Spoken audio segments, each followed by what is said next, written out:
Hello and welcome to another Doctor Assistant 1 video, and today this is a behind the scenes so far to the first part of the Kraken. I always do find that with my figure adventures that both the last and the first and the last part to a beginning of an episode always usually get the most views, probably because it's the beginning and the end part, and that, so it's beginning it and closing that sort of story up and stuff, so that makes sense, really. If you didn't know, I think his name is Jeffrey. Jeffrey. That's his wife. He gets chucked in a river, essentially, and then that goes off into the sea, and so that's why he's like, no one will notice, Jack. And he's not a very nice guy. He's a villain. I'm trying to kind of portray him as though he's like a mixture between, a mixture between sort of like Roger Delgado's kind of master mixed with sort of the governor from The Walking Dead.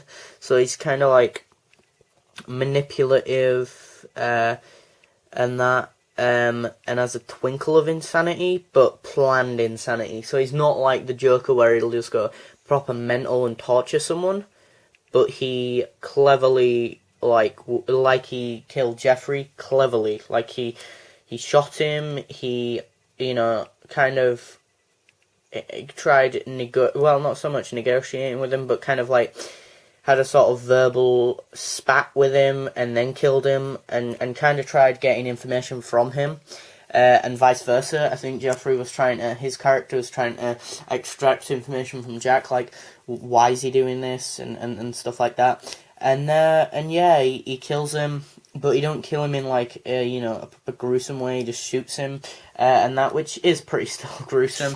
I think the first part is a death, which, to be honest, in my series is not that big of a deal.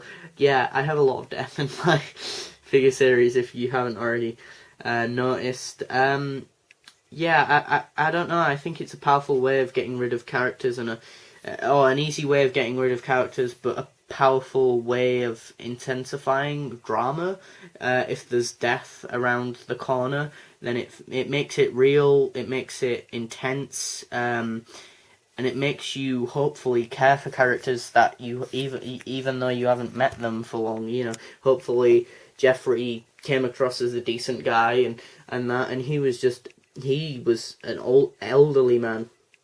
His character's an elderly man, and he's kind of, thinking that he's still relevant, he's the pillar of the community. This guy's younger, more youthful, more good-looking, kind of,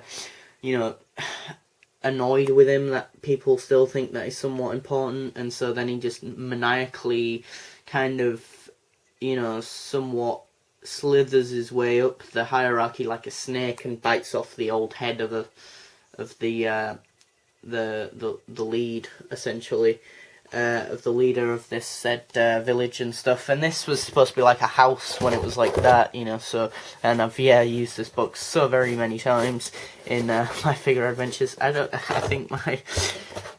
so glad that I have this box. It's a lifesaver. Rose figure as a character, that's a thing. Essentially, I wanted to kind of hopefully try and really drive home, I'm hoping, the sort of idea that I've used this format again. I don't think I really used it much in Runaway Girl, but I wanted to use it in this one, which was the sort of beginning, middle, and end, because this was the beginning bit, the middle bit would have been that bit, and then the next sort of stepping stone would have been like the bit where they're talking, and then the end bit was when the TARDIS landed and that and stuff. And he's kind of going on a psychotic rant, about his masters and that, being happy that the TARDIS has landed and whatnot. So who his masters are, you will have to wait and see. Hopefully there's some decent plot twists and development. I hope. And I hope you have enjoyed the first part to the Kraken, and I hope you enjoy the rest of them. What else? The TARDIS, yeah, I wanted to just get some different angles in the TARDIS and stuff like that. A bit of a discussion, you know, between the Dark Doctor and Alex. And again, if you're thinking, oh, well, he's not that dark, well, essentially what I'm wanting is that Alex is making him better, but he is still dark. He will get dark. I've got some ideas for later parts, and yeah, he's going to be dark in some of the part, so yeah. And yeah, I think he thinks he's the in-between man, the in-betweener of sorts, in the sense that he's the he's in between the sort of community and his masters, and so he is, I'm guessing from his point of view, he thinks that Jack's point of view is that he is a good guy, essentially, because he's preventing said masters to destroy his village, he thinks. Whether or not they will, I don't know.